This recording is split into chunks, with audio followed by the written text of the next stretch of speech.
This is Hashtag Finance, presented to you by the CSE, the Exchange for Entrepreneurs. All right, well, thanks for watching. This is a very special episode of, actually a very different episode of Hashtag Finance. It's James Black. I'm recording from Newmarket, Ontario, and today I'm joined by Cameron Chell with Dragonfly. And Cam, you're in Los Angeles right now, or Vancouver? Yeah, appreciate you having me today. Thanks so much.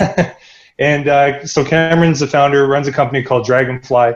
And we're going to talk about a bunch of stuff. But before we get into the discussion, for our listeners and those viewing today, this is probably going to be the norm for the next little while. We don't know how long we're going to be broadcasting virtually. So we're broadcasting today on Zoom. And hopefully everyone can hear and see this discussion as well as I can see it right now. But it's pretty amazing. Last time I saw you, Cam, you were posted on LinkedIn, and you're at the Vancouver International Airport about, 2 weeks ago.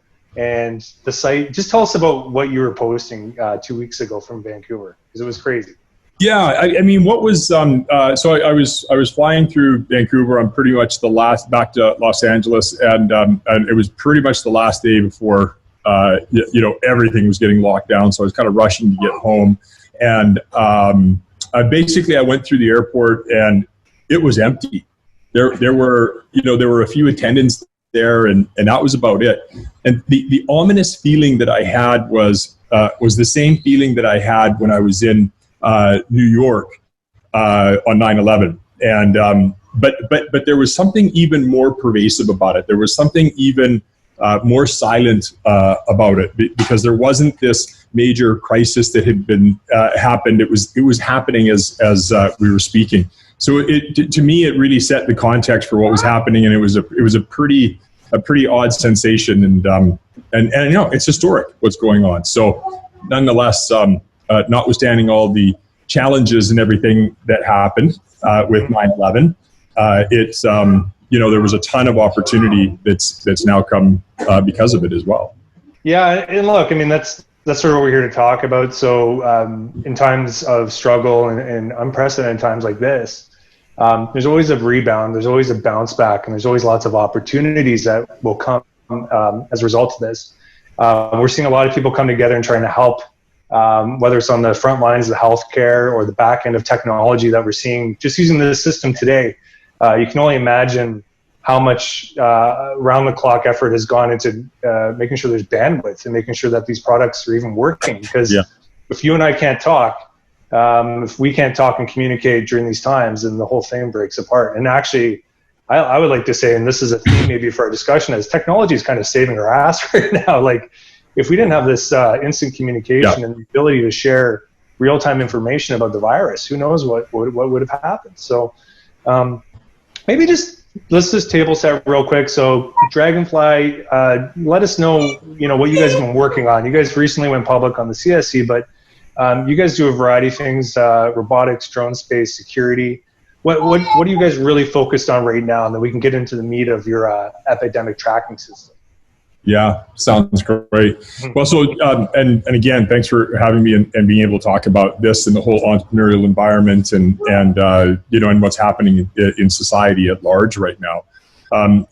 Dragonfly, we're one of the original drone companies out there. We're the oldest operating commercial drone company in the world. We do a ton of work for military contractors in the U.S. and public safety in both U.S. and Canada. We really focus on the North American market primarily because our strategic differentiator is everything we do is secured here within North America, which allows us to do some of the really cool work that we do. And so we have a customer, the University of Southern Australia. In fact, they bought their first Dragonfly drone in 1999, if you can believe it. The picture of it's crazy. It looks like chicken wire pieced together. But so they work very closely with the Australian Department of Defence, an organization specifically called DST, which is Defence Strategy Technology, kind of the equivalent of the U.S. DARPA, if you're familiar with that at all. And so they have a product that they had been developing over the last number of years that would basically take a camera, hang it from a helicopter, and then be able to go into a disaster relief zone or a post-battlefield situation and assess the vital signs of survivors or people on the ground. And so literally with a camera, they can detect fever, which is very different than detecting, if somebody's hot, right? Because somebody could be hot, they're diabetic, or they have a different injury, or they're exerting, or whatever the case may be.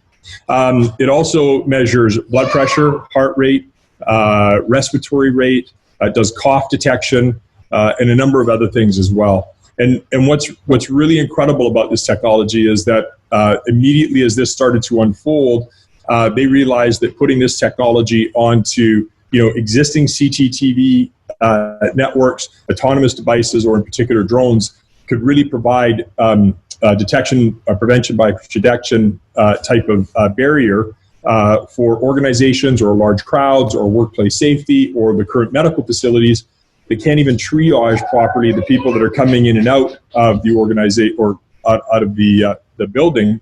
It will allow them to actually say, hey, listen, we've got hotspots that are happening here. We've got these 4 people over here that actually do have fevers and coughs, and their respiratory rates are higher.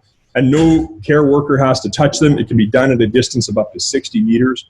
It's incredible. It really is amazing. So long story short, the University of South Australia, contacted us and said, look, we need a proven, secure, military grade manufacturer of drones that can get this out to the people we need to get it to right away, and that people we're in partnership with, as well as, it would be great to have this thing commercialized sooner than later. So they approached us, and we've embarked on this project, and inside of the next 60 to 90 days, we'll be deploying this technology. That's amazing. So the way I look at the situation, or at least understand it, is that, we're all in quarantine right now. Like I mentioned, I'm not on the 72nd floor, First Canadian Place, where we usually broadcast. I'm in Newmarket, and my whole team is virtual. And at some point, when the time is right, we're still going to have to go reintegrate into the real world. But COVID's probably still going to be out there. We're going to have to find ways to fight it from, surveillance, or finding ways to track it where it starts creeping up again. Was that how you see the situation, or do you see us being in lockdown for as long as this thing is basically a non-factor globally? Yeah, no, there's a whole new normal. I would agree with you. And, certainly the next 6 to 18 weeks, depending on how quickly that curve flattens. What we're experiencing right now is the current normal. But the post-normal of that, and the ability to get the economy back to work and get people back in social settings and workplace settings and stuff like that, will be heavily dependent on the confidence that they have to feel safe in their workplace or safe back in public society, but also the responsibility of governments and workforce and workplace and private equity owners to be able to ensure that there is safety, not just for the people who might be sick, but for the population of their workforce inside a particular facility. So will we see sensors and cameras, people walking into BCE Place and fever detection and cough detection and heart rates and stuff? Yes, they will. I mean, it'll be anonymized. But from 2 aspects. Again, one, we're going to want to protect and know that as an individual, if you and your family are walking into a convention center or an airport or boarding an airplane, whatever the case is, that it is a safe environment. This is the new reality. COVID-19, we've, like every expert, many of the experts I've read anyway, are suggesting that we're just lucky this hasn't happened sooner. It's complete and total luck. And that this will be the new norm. And that in fact, we're quite lucky that it hasn't been more severe in this particular case up until this point. So I do think that this will be a pervasive type of technology that we'll all come to accept, similar to how we accept vaccinations or airport security. Yeah, good point. I mean, are you worried at all about human rights, civil rights, people's ability to have some anonymity when they are in the public, or are we just having to make a fair trade now because of what we're seeing is that if you don't allow a third party to regulate or monitor vital signs, that we could be introduced to all sorts of bad stuff like a virus that kills people. Yeah, I think it's unfortunate. I'm definitely a civil liberties act advocate in a big way, which I'm sure pretty much anybody is. But and it's always a fine line that we have to watch, and we'll have to really work with our legislators and our lawmakers, and to ensure that we're not in a situation where civil liberties are overstepped on. We're going to have to give up some of them for the for the good of the population, and it'll be a tough balancing act over time. However, if you look at the data that comes from these technologies and the prosperity, quite frankly, that will be garnered from this, I kind of feel like, if you got, we had anonymized GPS data that was made available to the world, and out of it we've got things like, waves and wave, all your GPS systems to get around the city, and the list goes on and on. And I think the same thing will be available for health data as well. So, look, we're the human race. We're going to make the most of this thing, but there's certainly some tough questions in front of us. Yeah, that's a good point. I mean, GPS has been, everyone is giving up their physical location 90% of the time, or maybe that number is a little higher or lower, but we've opted into that. So to go to this next step, I mean, it's not a huge leap, I don't think. We're at the stock exchange. We're seeing a ton of volatility in the market. You're a public company. How are you approaching the situation for your investors? How are you communicating with them, keeping them up to date? Obviously, you've got some very interesting news, but how are things changing in that regard? You can't hop on a plane now and talk to your investors face to face. What's your pivot here? How are you adapting to this as a CEO? Well, quite frankly, I'm really excited about it. I spent an enormous amount of time on a plane, seeing people face to face. And, quite often, your customer relations or your investor relations is driven by, your commitment to getting in front of people and being face to face and such. Ultimately, you need to produce results. But second to that, your communication face to face shows a commitment to your people. But the new norm is the trust that you can now build because it is becoming the new norm over a medium like this. Now, I think will take efficiency for public companies to an entire new level. Your communication strategy is now probably more important than ever, and your production capability internally will now be a really, really important part of what you do. So, I mean, a lot of the organizations that I'm lucky enough to be involved with, and certainly Dragonfly, other than our manufacturing facility, we work pretty remotely. Anyway, and we're always on the go. And that's been a strategy of ours because it's allowed us to have the best talent wherever they are without having to relocate entire families to, clusters or head offices or things like that. So I think we're going to see more and more of that. But as it relates to a public company, I think you're going to see the efficiency and the acceptance of trust over mediums like this as to should I buy a stock, should I do a deal, how am I viewing the shareholder meetings, that type of stuff. It'll happen in this setting. And quite frankly, the people that do the best job of the production in this settings, along with producing great results, are going to be the winners. Yeah, I mean, I can feel it real time. I mean, this is the first time we've done this show on Zoom, and we've had meetings on Zoom, and not to be a plug for Zoom too much. There's other platforms, but it's incredible. It's let me, it's forced me to take my guard down. Now, the one challenge from working from home, and I'm just curious, just mano a mano here, which is how do you balance the family, the life? I hear kids in the background. I've got kids screaming at each other downstairs. How's that working out for you? Yeah. Well, again, I work from home, so I have a separate building literally on my property that it's converted into an office and such. So it usually works really, really well. But you can hear by the background right now, we have our 2-year-old. He's running around a bit and stuff. But again, I think that's kind of part of the new reality. For the most part, we're homeschooling. We're very fortunate. My wife is at home. We're not working, But I take 2 hours off in the afternoon to give her a break and take the kids for a bike ride in the areas we're allowed to bike ride, of course, and/or to do the homeschooling. I'm up earlier. I don't get to my desk quite on the same time because there's more duties. All of those types of things are the new reality. However, I've also not traveled in the last 2.5 weeks, right? And so the time saving alone on that has more than made up for this. So I think we'll adjust. Quite frankly, I'm really excited about what this means. I remember, post 9/11, we all complained like crazy about the airports and security. And you know what? It is quicker today to go through airport security and check in than it's ever been in the past.